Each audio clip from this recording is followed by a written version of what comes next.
artist about 1650. There is a river down flowing in the valley, and then there is this rather jagged outcropping, on top of which was a castle and a church, a wall surrounding it. There were a couple of mills down along the river, and some of the later chows work in those mills. We know that they were millers. There's the plan of the city with the castle called the Mildenburg off to the right, and then the main street.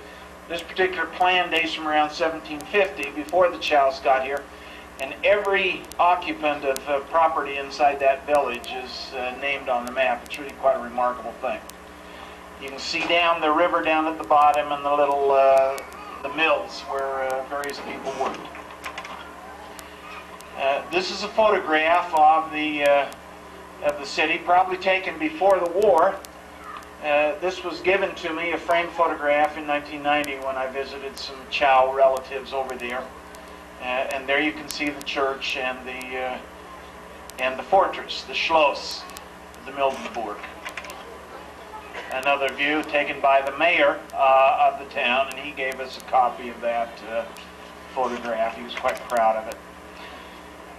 As every little German village town has a sign outside indicating that you're entering it, and this is what you would see if you went into Leisnig, 1879. And he is one of the direct ancestors of chows here tonight. There's the fortress again. This is a little postcard that was printed in 1957 to commemorate the Heimatfest, the kind of the town celebration of the town of Leisnig. Really a cheap print, but it's all they had to sell to us in 1990. This was before German reunification. Another view of the landscape there in Leisnig. This little part of Leisnig is called Fischerdorf, the village where the fishermen lived, and they would put their nets out across the river there and catch the fish and then sell it in the marketplace.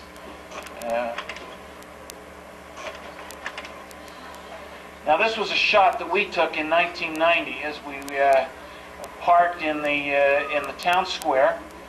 Ours was the only car that was different in that whole parking lot. Everything else was exactly what you see. These are little East German cars. You get about 3 or 4 colors, but everybody drove exactly the same car. No sooner had we driven up than some guy came up to us and said, "How much would a car like yours cost?" And we were just driving a little tiny Opel, but they were already looking ahead to when they would be able to have those kinds of goods available to them.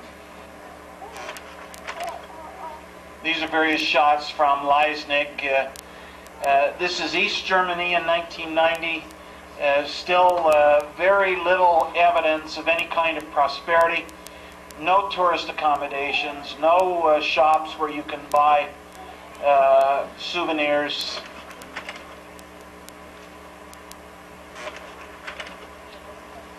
We did notice on one day here in Leisnig the Russian soldiers walking around. This was before the Russians had pulled out.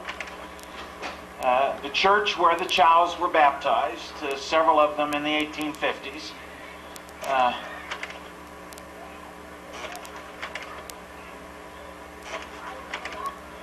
Now this is the city hall.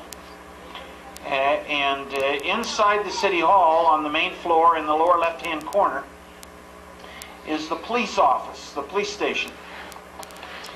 We had parked our car, we'd taken various pictures, and then we started looking over there, and there's a policeman leaning out the window. I'd already had an altercation that morning with a police officer in another town. Typical East German, hard-nosed, you know, giving me bedtime about where we'd parked. And I'd heard all these horror stories about the Staatspolizei, the Stasi in East Germany. And the last thing I needed was that kind of grief. So I decided to go over and meet this thing head on. So Mary and I walked over to the window, and I said, "Good morning," and I explained to him then why we were there. And I said, "My wife's great-grandfather was born in this town." And he says, "Oh, what was his name?" And I said his name was Zschau. And the man's face just lit up, and I couldn't understand. He says, "My name is Zschau." And I said, "Go on." And he says, "Oh, no." And he pulled out his wallet and he showed me his identification. There it was, Hermann Zschau, a policeman. It was like Christmas, whatever. For about the next hour and a half, he showed us around the police station, introduced us to his colleagues, took us upstairs to the mayor's office, did everything he could. Now, I later came back to visit with him, and he gave me the names of all of his brothers. And so I spent several days driving around East Germany visiting his brothers. Now, this man's name is Hermann. He was the police officer. As soon as the German unification took place, what they did basically was pension off all the East German policemen, because many of them had bad reputations. Some of them were former Nazi officers and various things, and they just wanted that bunch out of the way.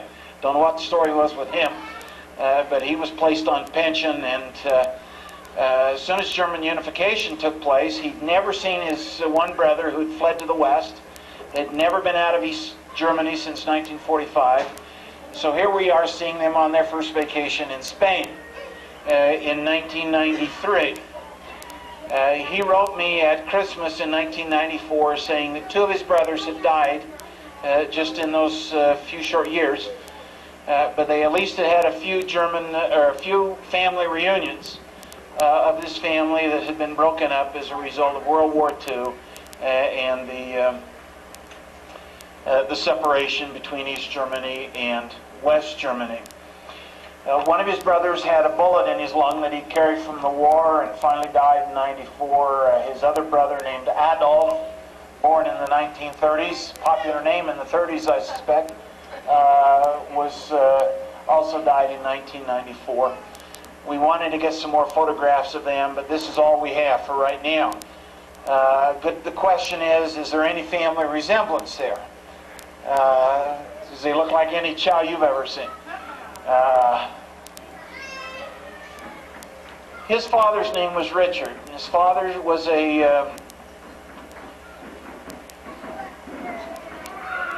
his father died in 1936, just a few months after he became involved in the German military. He was killed in a lumber camp. Their great-grandfather was named Moritz Zschau, which is interesting that name crops up in several lines. And he was born about 1860 in Leisnig.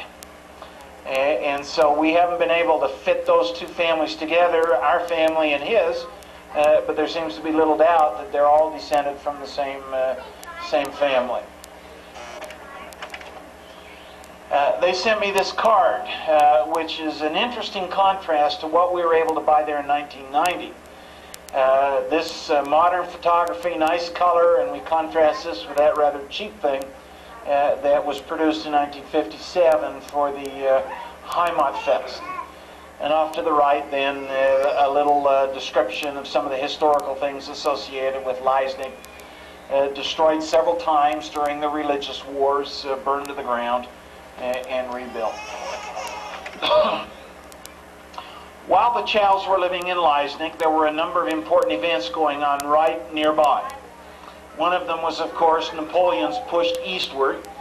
In 1812, Napoleon pushed through Saxony, eastward through Prussia, and invaded Russia. And you're all aware of the disaster of 1812-1813. Tchaikovsky's 1812 overture commemorates that. But what was this mighty army that marched eastward in 1812 returned in shambles in 1813? And one of the battles of this period was fought right near Leipzig in 1813, where the German forces defeated Napoleon and drove him further westward. Don't know if we can see that very well on that map. You can see the path of the march right through the heart of Saxony, and you can see where the Battle of Leipzig took place. Leisnig is on that map about an inch below Leipzig. or maybe 2 inches. So it's right close. And again, we have to think that members of the Zschau family would have been aware of what was going on if some of them were actually involved in the military in some fashion. Was Zschau gone by that point? Was it what? Is Zschau still in town? Zschau is still there, Oh, okay. but they've migrated away from their hometown, and they're in various other places. Now you'll look on the extreme upper right-hand corner. Johann Gotthelf Zschau was born in 1804 in Frauendorf, died in 1879 in Leisnig. His son, Karl Gotthelf Zschau, is the gardener. And this is where all of you Zschaus that have got green thumbs get your genes from Karl Gotthelf. Born in Leisnig in 1835, he died in Geringswalde in 1897. His children then are all born in Geringswalde. Well, I guess a couple of them were born in Leisnig, but most of them are born in another town, Geringswalde. Now here's an early print of Geringswalde dating from around 1650. Just a small village with its Lutheran church. There's Geringswalde in about 1910. So the Zschaus would have just barely left Geringswalde when this etching was made. And there's the sign indicating that you are entering Geringswalde.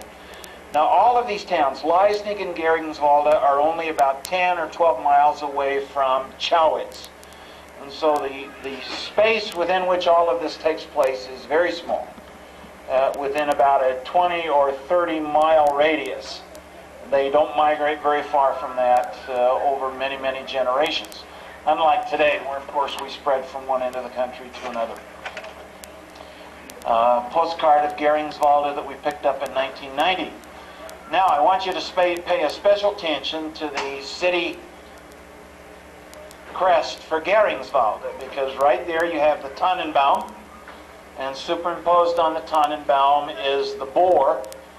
But my guess is that the original Zschau Tannenbaum looks something like that, because this is where that the family lived at the time that one of the Zschaus was a gardener and a groundskeeper. And as tradition has it, was granted the family coat of arms or the family crest. Geringswalde, once again, they commemorated their 750th anniversary 10, 12 years ago. Hard to imagine something that old. We go bananas over something 100 years old here, especially in the West. It's a quaint town. Again, 1990, there was absolutely nothing there. There were no hotels where we could stay overnight. There were no curio shops where we could buy anything. There's the Rathaus, the city hall. We went in, had a visit for about an hour with the assistant mayor. He gave us whatever he had that would help us kind of with some Zschau family history. There's the church in Geringswalde where many of the Zschau children were baptized. And these would have been the children then of, who did we say? Karl Gotthelf. And this is where Karl Hermann Zschau was baptized in 1863. This is where Friedrich Moritz Zschau was baptized in 1866. This is where Karl Julius Zschau was baptized in 1868. They had 5 other siblings, all of whom died as very small children. And there's the crest. And as I say, my guess is the original Tannenbaum there looks something more like the other one. But tradition has it that this was given to Karl Gotthelf for service rendered to the... Now, the tradition is service rendered to the emperor. My guess is it was service rendered to the king of Saxony, because Saxony was still a monarchy right up through World War I. Well, we'd probably have to find out somehow, but yeah. I don't know where Kaiser Wilhelm fits in here either, because Germany in 1870 was united by Prussia, but Saxony remained an independent kingdom, or at least a dependent kingdom within the larger German Empire. And so whether the property on which Karl Gotthelf worked belonged to the King of Saxony or to the Kaiser, I don't know. My guess is that it was the King of Saxony. Well, the Emperor was higher, but the Emperor didn't own any property in Saxony to speak of. Prussian territory is to the north, that blue area, and over in the Rhineland. And these other areas then were joined in some kind of a confederation, and in 1871 became known as the German Reich. We don't need to see that. Now, sorry? Well, yeah. You think interstate highway. This is East Germany in 1990. This is the Autobahn that Hitler built in 1936. And it was completely out of cobblestones. And so as we drove along this thing in our car, it just rattled everything. And you could only go about 30 or 40 miles an hour. The place where this Autobahn connects with the West German Autobahn was broken off in 1945, and so Friedrich Moritz Zschau was born in Geringswalde, married a woman from the Dresden area, and then lived in Troyen just briefly. And while he lived in Troyen, Anna Martha Zschau was born.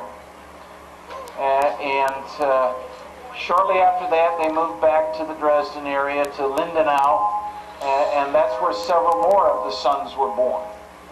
When they emigrated to the United States in about 1906, then they emigrated from Dresden. But for a brief period of time, they lived in Troyen. Because this was Mary's grandmother's birthplace, we visited here in 1990. They were celebrating some kind of anniversary, 600 years, as you can see. And so we were able to pick up a few things there. But again, it was a typical East German city with nothing for sale. We went into a department store, there was absolutely nothing available. It was really quite amazing. These are some old photographs that we purchased. The marketplace and the town hall. There's the way the town hall looked to us when we were there, and that's our photograph. There's the post office, probably before World War II. And there's the way it looks today. And then just several other shots. It's a quaint city. Again, it'll be interesting to see what has happened once capitalism has been reintroduced into these areas. This is inside the town hall. Everywhere we went, we tried to pick up something that would have some Zschau family connections. These old photographs, if this is what it looked like maybe around 1900 when the Zschau family lived there, not unlikely.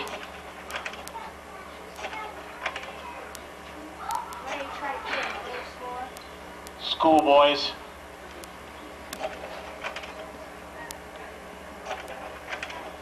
And now we're back to modern times again. Down to the end of this street is the school. I thought at one time that Martha would have gone to school here, but they only lived here for about 2 years. They moved when she was about 4 years old, moved back to the Dresden area. So possibly her older brothers would have gone here, but not she.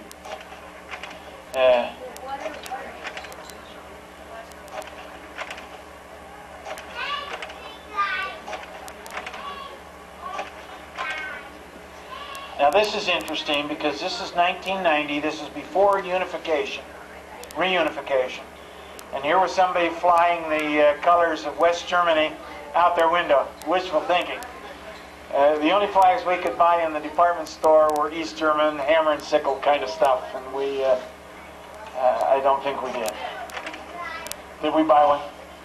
And there's a school where the older Zschau boys would have gone, the Lessings Schule.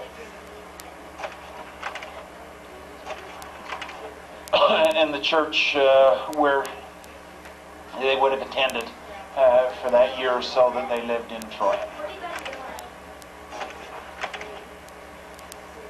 Had to take that one of the little boy. So that is all. Thank you. He did somebody's gardening up there on the North Shore. The guy was an architect for the difference of the payment. So they get paid. He had a professional architect do the actual crest as he described it to him as he remembered his dad telling him. The rest of this added around was all added by my dad. That was all added. That was not part of the original. No, the original crest is only this center as a shield. That is the only original part. The rest of this, Even the inscription was added? inscriptions, all that was added by Otto. Oh, thank you. It That was all answers a added lot by of Otto. questions. It was all added by Otto Then because let's that go was back the to the family's original business. seal is probably the seal of Geringswalde, which was that tree with the boar across it. And that's probably That's what the it looked original like. center is it. And all that other stuff then was not part of the original. No, that You was said all, there that was was all a town. added I in thought the detail town because had the the family was in Herbert That was 100. my very troubled mind to ease, and that Ask also, these questions, we'll answer. you know, puts my Latin. No, and that's where it came from because it was done by an architect on the North Shore for Dad that did his landscaping. Okay. That's how that came about. And so we have Newby, Digby, we have all of these things. But the word chow in the Chowits. All right, the word chow is a Slavic name. They can find cognates that is related words to it in Czech, Old Slavonic, and it means the place where the sour clover grows. And so here was this big field just full of clover, and this little village sprang up, and they called it then Chowits. The town where the crow. Right, where the sour clover grows. Yeah. Did you run across any like captains or anything that indicate that any of them were in any kind of a service with the government? No, I haven't found any bureaucrats. One of the earlier ones, I think, the first one, Johann Andreas, was a horse. Well, he's called a Pferdner in German, which means he is a horse keeper. That's not to say he is not a horseman, a ritter. He's not a knight, but he's a groom, somebody who looks after the horses in somebody's stables. And so he was probably working for some prominent family, and he's the first one we have. And then his son was a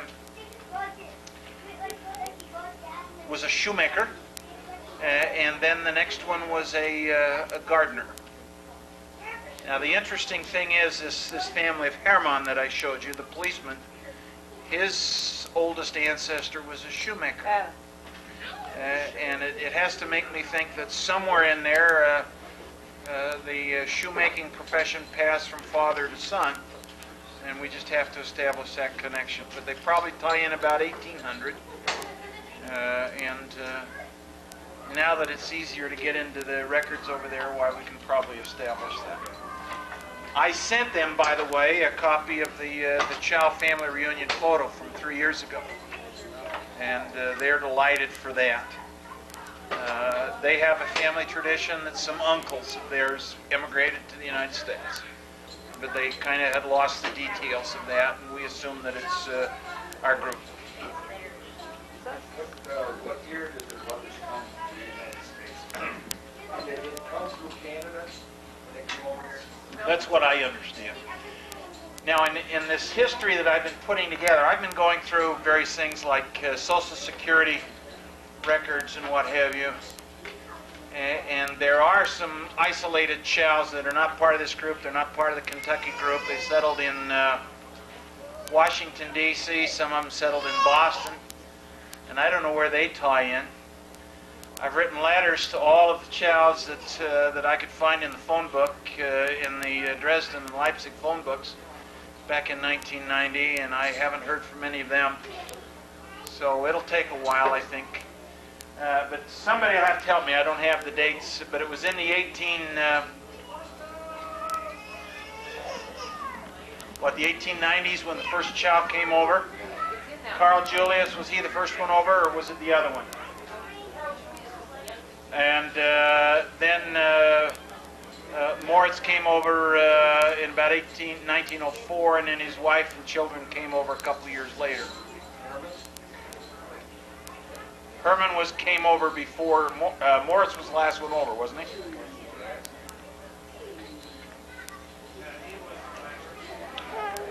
Yeah, his two brothers were already here. Yeah, and his brothers were already here and established. In fact, one of the older brothers loaned him money to come over, and then he worked a couple of years until he could afford to bring his wife and children over, which must have been quite a task for that woman to come over with, what, 6 kids, all by herself. So they were an incredibly hardy group. You're to be congratulated. You come from good stock. You're on that side. Oh, am I on this side? Dad, you're on the end, aren't you? Yeah, I'm on the end. Oh, that's good. Jill, are you going to be on the end? Mom, bring you down here. Oh, okay. Here we go. Oh, no, we got to do the words. Yes, He ready? didn't give me much information on this act. Welcome you to Talent Night. We're mighty glad you're here. We'll sing the air reverberating with a mighty cheer. We'll sing you in, we'll sing you out. To you we'll give a mighty shout. Hail, hail, the Zschaus are here, and we're gonna have fun, all right. Now, just a minute. We welcome you to Talent Night. We're mighty glad you're here. We'll sing the air reverberating with a mighty cheer. We'll sing you out. You will give a mighty shout. Hail, hail, the Zschaus are here, and we're gonna have fun, all right. Z-Z-Z-S-C H-H-H-A-U. Z-S-C H-A-U. Shaw, Shaw, Shaw. We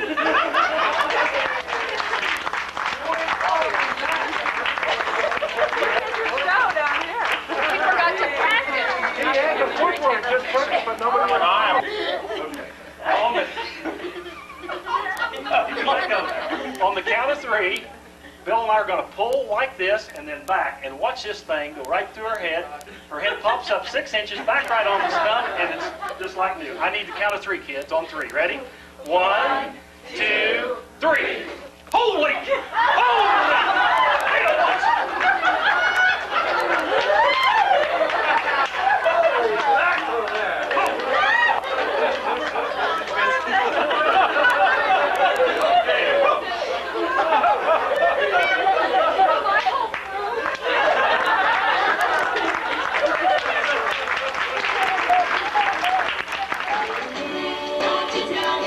Baby's got the rain.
song my mom wrote about our family, and this happens to be our first rehearsal.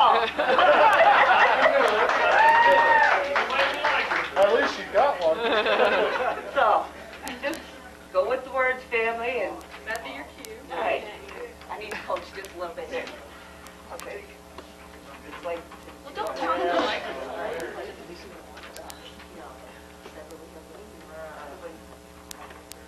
She's coaching.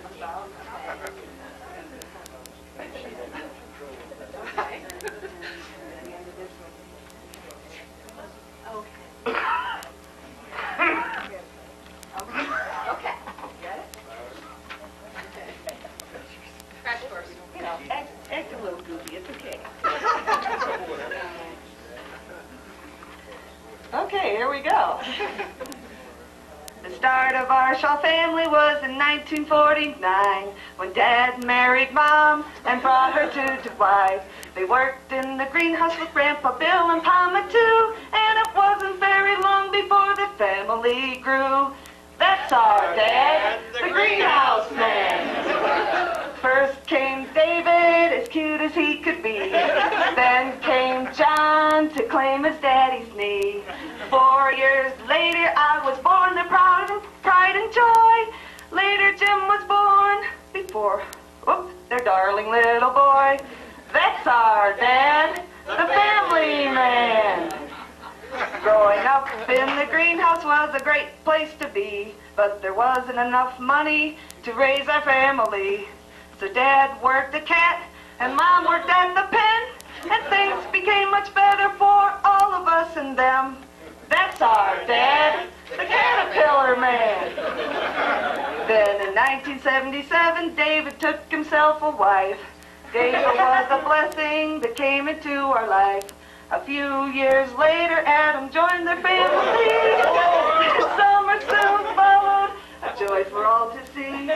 I was married too in 1977, and Carol was the first grandchild sent to us from heaven. And then it took a few years more before our family grew, when Jimmy married Jenny, and we came to love her too. They soon had a little son, our youngest Jeremy, and Grandpa had another boy to bounce upon his knee. We just about gave up on John, our family to increase, but then he found dear Zonda, and now our family is especially now since I have Mark to fill my life with love. We pray the Lord will bless our lives with blessings from above. And so to God we give our thanks and ask that He would bless all our lives with joy and love and peace and happiness.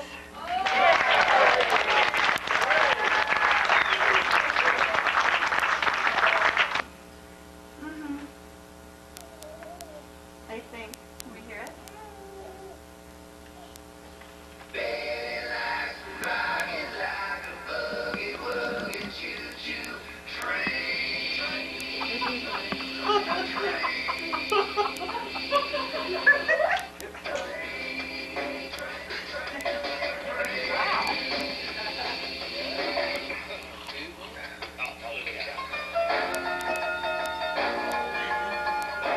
Must be a shot thing, too.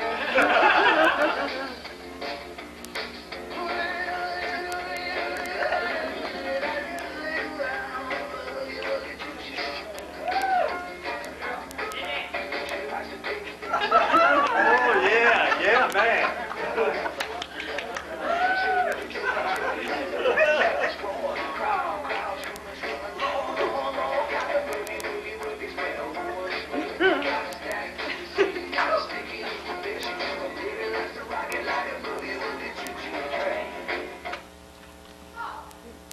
Wow.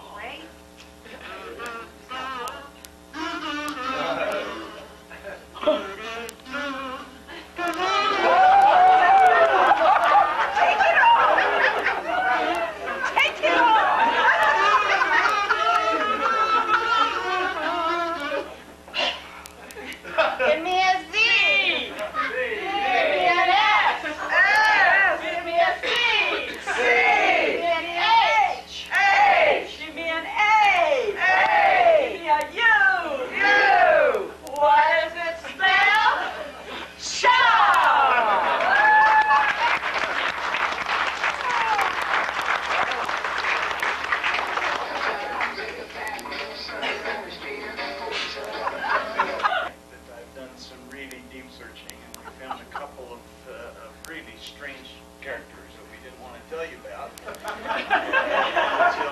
night. It seems that one of the chows had this unusual growth on his chin. And he also had some extremely strange breakfast habits, and we'll tell you about that. And then the other chow, we talked last night about some of the marriages and the double marriages and triple marriages, and so how difficult it is to kind of sort things out in families. Well, you ain't seen nothing yet, because the guy we're going to introduce you to, this chow, as you will see, really is confused about where he belongs. So we'll sing both of these, and we will sing about the strange grandfather or father first. I have a dear old father for whom I daily pray. He has such long whiskers, they're always in the way. When seated at the table or in the family group, my father's great long whiskers get tangled in his soup. There always was my father's wife.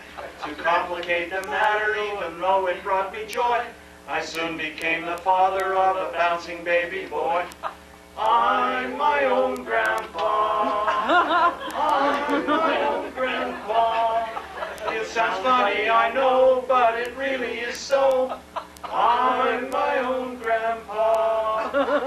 My little baby then became my brother-in-law to dad, and so became my uncle, though it made me very sad. For if he was my uncle, then that also made him brother of the widow's grown-up daughter, who of course is my stepmother. Now my father's wife went and had a son who kept them on the run, and he became my grandchild, for he was my daughter's son. My wife is now my mother's mother, and it makes me blue, because although she is my wife, she's my grandmother too. I'm my own grandpa. I'm my own grandpa. It sounds funny, I know, but it really is so. I'm my own grandpa. For if my wife is my grandmother, then I'm her grandchild. And every time I think of it, it nearly drives me wild. For now I have become the strangest case you ever saw. As husband of my own grandmother, I'm my own grandpa. I'm my own grandpa. I'm my own grandpa. It sounds funny, I know, but it really is so. I'm my own grandpa. Every February, June, or July, so time ain't no time to stay. Our North Spoon, so shine on, shine on the moon.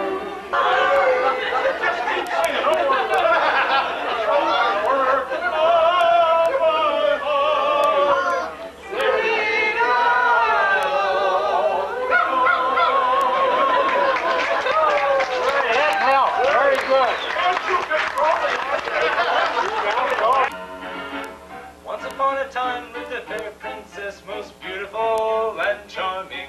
Her father, the king, was a wicked old thing with manners most alarming. And always on the front door met a most ferocious dragon sat. He made such an awful shrieking noise, so all you little girls and boys beware. Take care of the green-eyed dragon with the 13 tails. He'll feed with greed on little boys, puppy dogs, and big, fat snails. Then off to his lair each child he'll drag, in each of his 13 tails he'll wag. Beware, take care, and creep on.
line. I didn't know you were really going to take something to shoestring.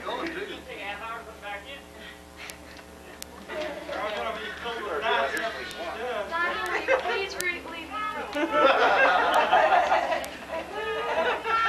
Zon has seen these tricks a few times.